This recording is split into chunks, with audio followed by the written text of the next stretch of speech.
Welcome to Money in the Air, the music podcast about neighboring rights, the royalties you earn from the public performance of your recordings and the business of music in general. Brought to you by IAFAR, the International Association for Artists and Rights Holders. I'm Andrew, a royalty consultant helping artists to collect on their value. Hi, I'm Gina Deacon. I work for Absolute Rights Management and I work with record labels and artists to ensure we claim the royalty income due to them. I'm Stacey Haber and I'm from Inside Baseball Music Publishing. Welcome back to the IAFAR podcast on neighboring rights. Today we're going to talk about wills and estates and the language that's needed when somebody dies in order for their heirs to collect their neighboring rights royalties. We have with us today two guests, one voice of which you'll recognize. Say hi, Tanya. Hello, everyone. And say hello to Naomi Asher. Hi, I'm Naomi, Vice President of International Neighboring Rights at Sony. I know a lot about dead people and neighboring rights. So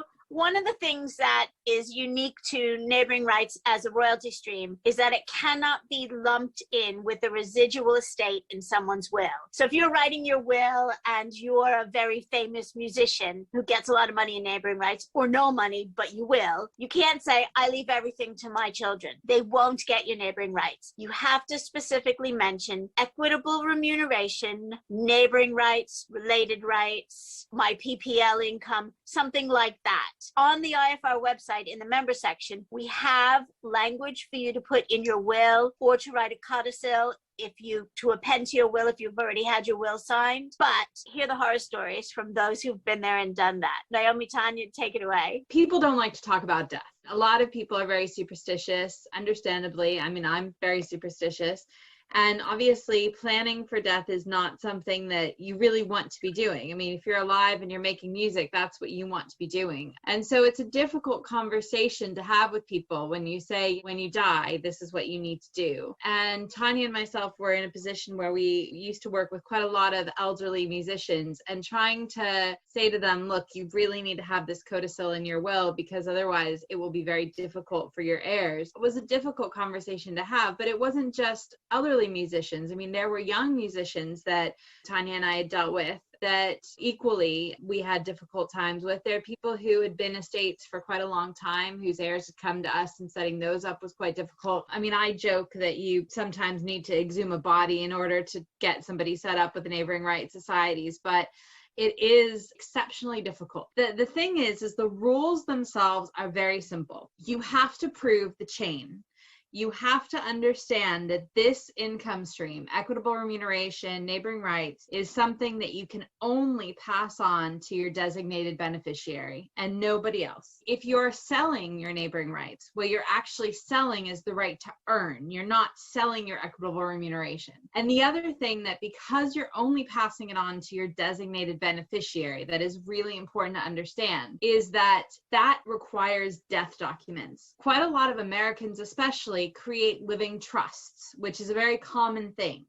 But a living trust is not a death document.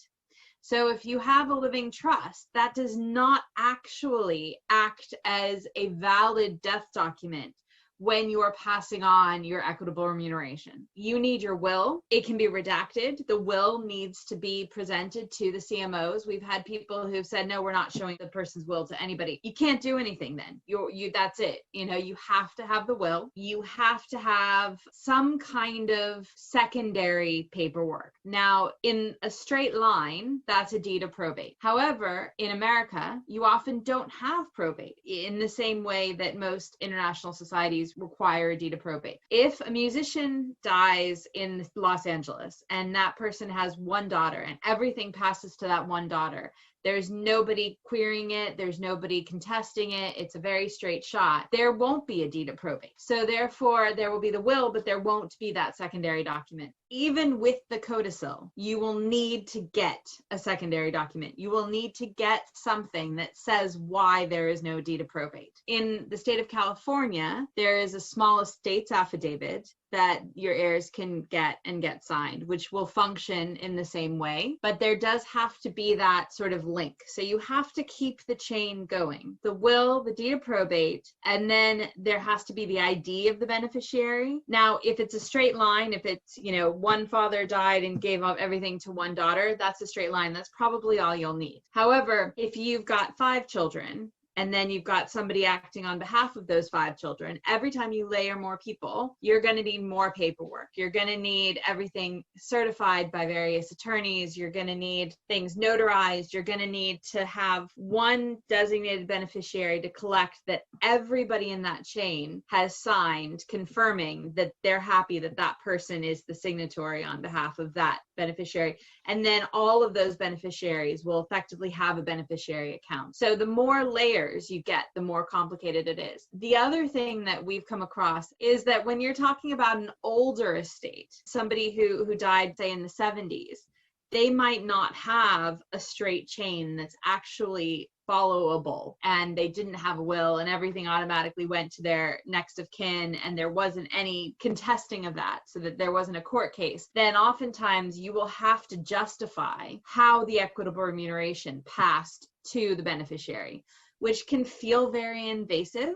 There was a very important musician who died at age 27 in the 60s. He is a Black man from Georgia. Everything had passed to his widow. I had to basically write an essay explaining why in the 1960s a Black man from Georgia wouldn't have had a lawyer who created a will or deed of probate or whatever that would then have that chain to go to his widow. You really have to explain the whole situation, which sounds very invasive. It sounds very frustrating, and it really is. But unfortunately, in order to go direct through some of those societies in Europe, you have to have all the dots connect. And oftentimes the dots won't connect, and that's where you fall short, and that's where things get really frustrating. There are a couple of quote unquote workarounds that we've used, just taking the world through Canada. If you're dead and nobody wants to give a will, nobody wants to do anything, or you don't have dots that connect for some reason, you will have to basically go to Canada. There's really nowhere else you can go. Canada has a form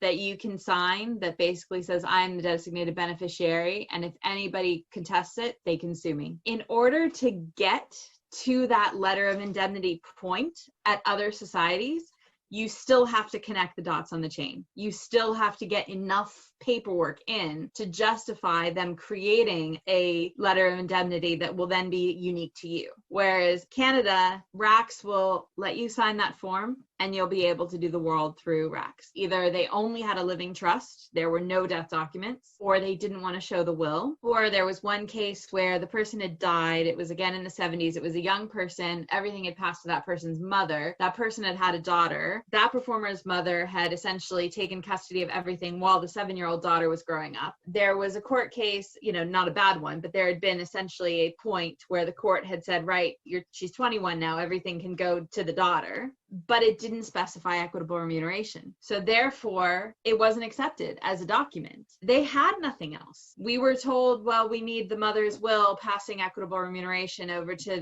the granddaughter. Well, first of all, I couldn't get the mother's will. It didn't say anything about anything to do with the performer. The performer had been dead 30 years by the time the mother had passed away. Everything had been concluded in this document that supposedly gave everything to the granddaughter. But because it didn't say equitable remuneration, it wasn't accepted. They wouldn't do a letter of indemnity because you had this missing link on the chain. And the end result was, well, Canada. Literally, that is the only thing that you can do. And I certainly hope that RACS doesn't listen to this and start changing their rules and making it difficult for people. Just to explain to the world why it's so difficult, it's because it's a non-waivable, non-transferable right under the Rome Convention. Unlike other royalties, you can give them away. This one, you cannot. So that's why it's so difficult.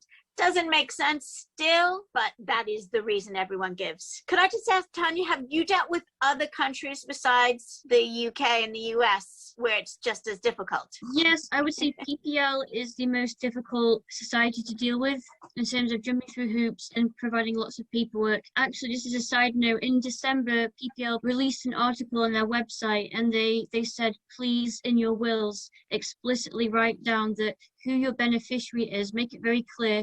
And my ER explicitly say it goes to this person, that person.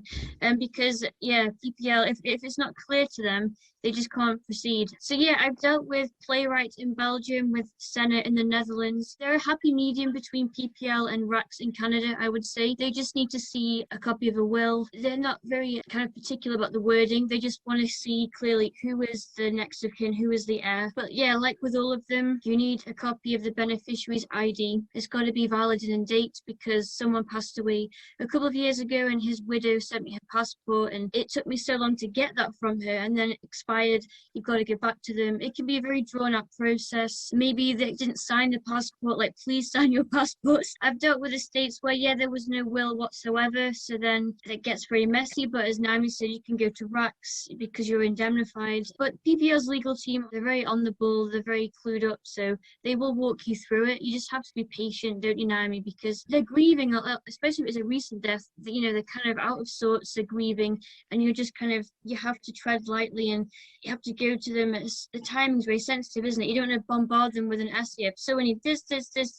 Oh, also, the death certificate is very important. Most countries need a copy of the death certificate, and that's very sensitive information. And yeah, a lot of clients, especially high profile ones, are like, I'm not giving you that. So then you go to RACs in Canada. Is the money, Yeah, the money held? is. Okay, good. Saying that, I believe it does start dropping off after a certain period of time if it starts taking too long. So money is held for up to however many years they hold money in that territory, but then you lose the year. So if it takes 6 years to set up an estate, you're going to lose the 6th year after a certain point. And I think the longest it took to set up an estate was like probably 2 or 3 years. And it can take that long. It can take longer, but it depends on quite a lot. If you've got the words equitable remuneration anywhere, it's a lot quicker. You know, it really does speed up the process. You have to understand, though, that if you're a high earner at PPL, even if you've got equitable remuneration in your paperwork, once you've got everything, the performer board still has to vote on it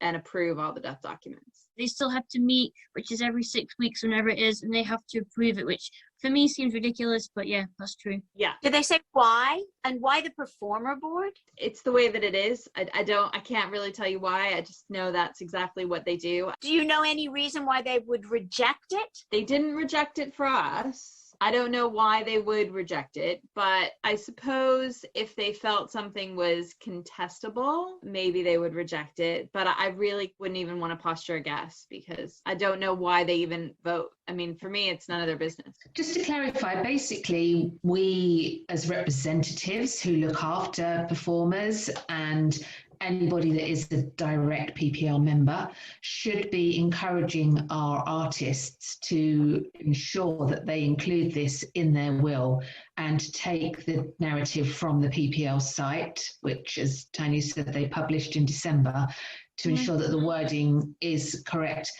So many people will not know this. As Stacey said, there is a codicil template on the IAFAR website in the members only area that she drafted based on what PPL had, on their site as well. If you're a member of IAFAR, you can go and you can pull that template and do that. But just keep in mind, if you have equitable remuneration in your death document, in your death documents, not your life documents, not your living trust, your death documents, it will speed everything up. If your heirs know that there's not going to be a deed of probate, then if they know going into it, they will have to get a small estates affidavit, that other step. All that language that needs to be included can be sort of planned for. I'll give you the paragraph right now if you're going to put it in the main body of your will. I wish for my equitable remuneration, supplementary remuneration, similar performer payments, and all income and rights associated therewith, including without limitation neighboring rights royalties,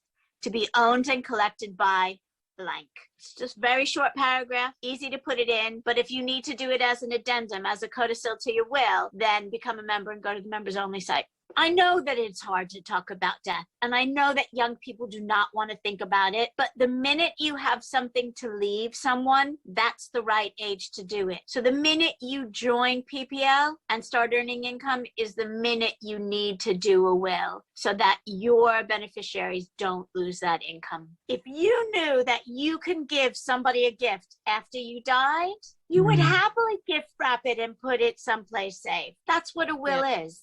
It's a gift. It's a gift that you give after you die. So important. Yeah, really, really good subject, this one. Really good. So to get a copy of this language or the entire codicil template for you to just fill in the blanks, join IAFAR at iafar.co.uk, and then you can go to the member section and just download it. Thanks for listening.